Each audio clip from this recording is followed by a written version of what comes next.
Shalom, people. This is Brother Laos coming at you with another video.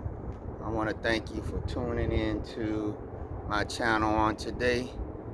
And I just want to do a brief overview of my video I just recently put out, reflecting on the disconnect, the struggle of the descendants of Jacob to share in the Africa's rise.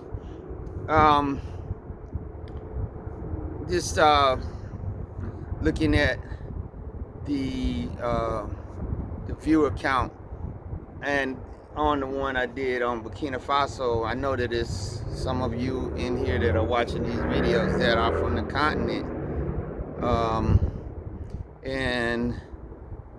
Again, what I want to reiterate to you is I am happy for what's going on in Africa. I'm happy that you are overthrowing the colonial masters. I am happy that you're finally being able to benefit off of the natural resources that's in the ground.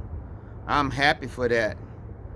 And I would definitely be in support of, if investment opportunities came, like to buy into it, that I could be sure of, I definitely would, be fully persuaded to put some investment in that, as small as it might be, but every little bit counts, right? But I also, again, understand that there is cultural differences. There is the elephant that's in the room, that a lot of these nations are the nations that my descendants were trafficked through into the transatlantic slave trade. And I don't believe that the enthusiasm of me or any other African American, when we get to the continent, that's gonna be I don't want to say brushed aside. That it's gonna be able to be something that's not gonna will be a topic of discussion. And in the sense of you are trying to rise right now, I'm pretty sure that you ain't gonna have no time to really be going over that. Not to mention, again, that we as African Americans, as Black people, as Hebrews, bring with us a lot of the ways that we have learned in America. And that's not to say that some of our people have not been able to go over to Africa and to be able to fit in where they could, right? But I'm saying, overall, if a large number of us came, right, I just don't see that it would be a welcome thing right now. And just looking at, like I said, many of the other channels of people that have promoted going back to Africa, and you see how they're constantly moving from one African nation to another, trying to fit in. Then also, when you look at the stuff that's going on in Burkina Faso, and rightfully so, I'm saying rightfully so, when I look at some of the comments in some of these videos about Burkina Faso, Mali, and Niger, and you obviously see comments in there coming from people that's, African American like me, or Jamaican, or whatever, and they say, oh man, this is great, I can't wait to come back home. And then you'll read in the comment section where someone rightfully will say, no, if anyone is gonna come back and enjoy the benefits of what's going on in Burkina Faso, Mali, and Niger, it should be the Burkina Bay diaspora, the Malayan diaspora, the Nigerian diaspora, that's gonna come back and enjoy. And that maybe after some time, after we get settled down, then maybe peoples of other nations can come in and enjoy. And I'm in total agreement with those comments. I am. But unfortunately, we as African Americans and those other the transatlantic slave trade that was scattered in different places, we are very, or can become a very emotional people to our detriment, where we'll overlook that and we'll say, oh yeah, whatever, and then just go plow ahead or whatever, maybe make some investments in there, and then something goes south, and then you'll be complaining when you should have looked at the very beginning and say, you know what, I'm happy for them, I'm happy everything is going, but I don't know if I will be able to fit into that right now. We don't do that. And understand what I'm saying.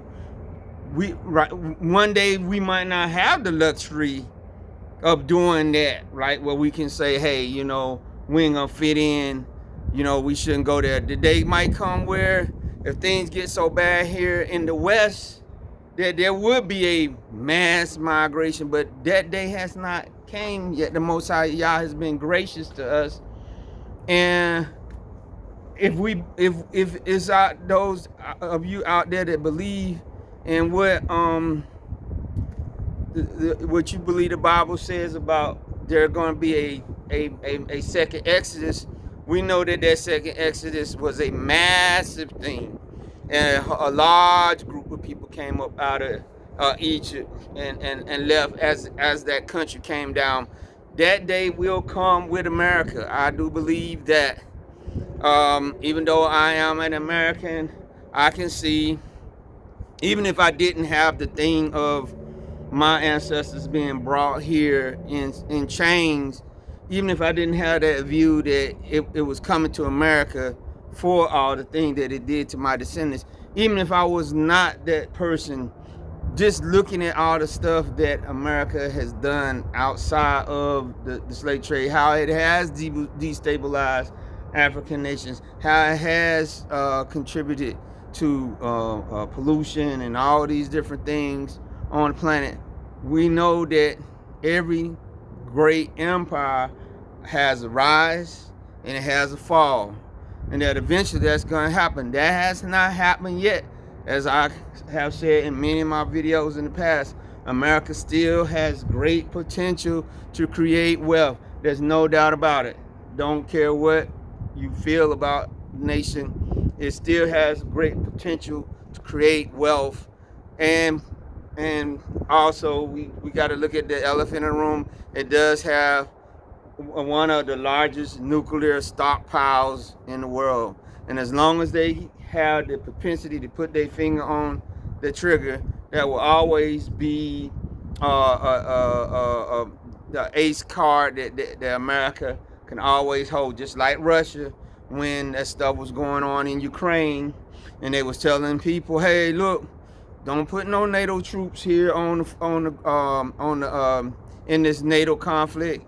Don't bring no nuclear weapons into Ukraine, or else we gonna fire some of our tactical nukes into Ukraine and possibly into Europe. Now we know that NATO and America did push some buttons and stuff, but they never totally officially came out. So it's the same with America. America always has that chip, and until the Most High Yah himself intervenes in all these different things, they are still, the time of the Japhet is still here. The time of the Gentiles is still here. It is still trampling underfoot Jerusalem, but to a certain extent, it's slowing down. It is slowing down. The juggernaut that was America coming up out of World War II, it is slowing down. But as for us, like I said, in a mass movement that's going, I pray that, that I might be alive when that day happens, but I can't live like that. Like, you know what I'm saying? We have to occupy until we come.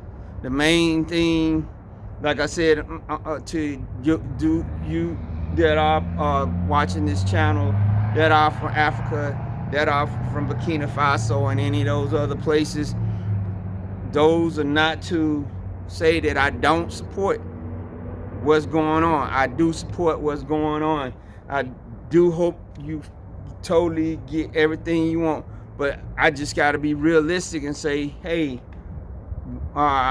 we know we can't always be involved in the victories that y'all having right now, because we have a whole different set of issues going on. Not to least to mention, again, if my wealth that I would have to live off when I got to Africa came from the fact that America is a strong nation, as America would decline, right? And I'm in your nation, and America's declining, which is the source of my wealth, even though I'm in on the continent. Will I be able to share in the wealth of your nation, not having no tie? And the answer probably would be no. And rightfully so. You got to take care of your people first. And this goes back to the fact for us as Yahudim, as people of Yah, until Yeshua comes back and reestablishes us a place that is ours, we're always going to kind of be ones that might not always fit in. We're going to be kind of like the new kid that transferred from out of town. No, let me take that back. We're going to be like the new kid that family moved into a new town, and then you getting ready to start school the first day, and you get on the school bus, right? And you looking throughout the school bus, and you looking for a place to sit down, right?